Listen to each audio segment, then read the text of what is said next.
এবছরের মতো শীত তো শেষ হয়ে গেল, সেই সাথে টমেটোর অরিজিনাল সিজনও শেষের পথে। কে কে আমার মতো টমেটো লাভার আছেন বলুন তো, যারা টমেটো সংরক্ষণ করে রাখছেন সারা বছরের জন্য, ফ্রোজেন করে রোদে শুকিয়ে অথবা সস বানিয়ে, কে কোন উপায়ে সংরক্ষণ করেছেন? আমার তো সস বানিয়ে খেতেই বেশি পছন্দ।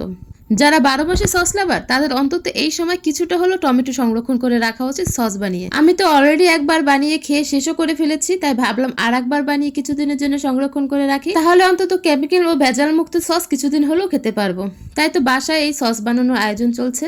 প্রথমে এই তো পাকা ফ্রেশ টমেটো নিয়েছি, এখানে আমি কোন আধা পাকা টমেটো নিইনি। দোকানে গেলে দেখবেন যে টমেটোটা একেবারে লাল, বা দোকানিকে বলবেন সস বানানোর যে টমেটোটা, ওইটা দিলেই দেখিয়ে দেবে আপনাকে বা দিবে যে এইটা হচ্ছে সস বানানোর টমেটো, একদম লাল টুকটুকে। ওই টমেটো দিয়ে সস বানালে দেখবেন একেবারে টমেটোর রঙটা খুব লাল হচ্ছে, ঘন হচ্ছে।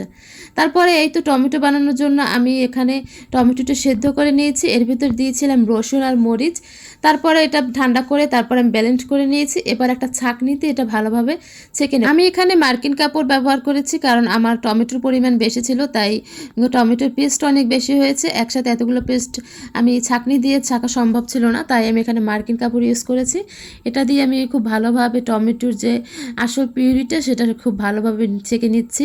এতে টমেটোর যে এক্সট্রা যে মরিচ বা রসুনের যে খোসা, এগুলো কিছু সসের সাথে অ্যাড হবে না এবং খেতে ভালো লাগবে। এবার একটা প্যান নিয়েছি, প্যানে ভালোভাবে শুকিয়ে আমি সেই টমেটোর পিউরিগুলো সব দিয়ে দিচ্ছি, সাথে পরিমাণ মতো লবণ দিয়েছি। আমি সেদ্ধ করার সময় কিছুটা লবণ দিয়ে দিয়েছিলাম, আর পরিমাণ মতো মরিচ, কে যতটুকু ঝাল খেতে চায় সেই অনুযায়ী মরিচ দেওয়া উচিত। কিছুটা টেনে আসলে আমি এখানে চিনি দিয়ে দিচ্ছি। এই চিনিটা কিন্তু টমেটো পিউরিটাকে আপনার আর ঘন করতে সাহায্য করবে। চিনির পরিমাণ একটু বেশি দেবেন, চিনির পরিমাণ বেশি দিলে টমেটোর সসটা একটু আঠালো ভাব আসে। তো যে যে রকমের মিষ্টি খেতে চায় সেরকমের দিলেই ভালো হয়, তবে চিনির পরিমাণ একটু বেশি দিলে আঠালো ভাব আসে এবং খেতে আর টমেটোটা পারফেক্ট হয়। তারপরে আমি এখানে দিয়ে দিয়েছি অ্যারারুট। এটা অ্যারারুটটা হচ্ছে খাবার জন্য অ্যারারুট, আর এটা অ্যারারুটটা আমি ডাইরেক্ট দিইনি, এটা আমি একটা সিরকার মাধ্যমে সিরকা দিয়ে গুলিয়ে তারপরে আমি এর ভিতর দিয়ে দিয়েছি।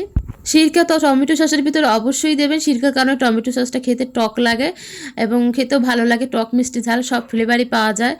আর সিরকার সাথে একসাথে আমি অ্যারারুটটা গুলিয়ে দিয়ে দিয়েছি, এতে তাহলে পানি আর কোনো মিক্স করার দরকার পড়েনি। আর তারপর তো এই তো পুরো নাড়তে নাড়তে আমি একেবারে ঘন বানিয়ে ফেলছি সসটাকে, মানে যতটুকু ঘনত্বের প্রয়োজন হয় আর কি। অনেকে আবার টক ফ্লেভারের জন্য তেঁতুল ব্যবহার করে, তবে আমি বলবো তেঁতুলের চাইতে সিরকা ব্যবহার করা ভালো, কারণ তেঁতুল ব্যবহার করলে কালারটা একটু কালচে হয়। তো এই তো আমার ফাইনাল লুক সসের, এটা এই অবস্থায় নামিয়ে নিতে হবে, কারণ ঠান্ডা হয়ে গেলে এটা আরও কিছুটা ঘন হয়ে যাবে। এরপর এই তো আমি একটা কাঁচের জারে এটা সংরক্ষণ করেছি। এটা কাঁচের জারে নর্মাল ফ্রিজে এটা 6 মাস পর্যন্ত রাখা যাবে। 6 মাস পর্যন্ত অনায়াসেই আপনারা এটা খেতে পারবেন। বাসায় আপনারা অবশ্যই ট্রাই করবেন।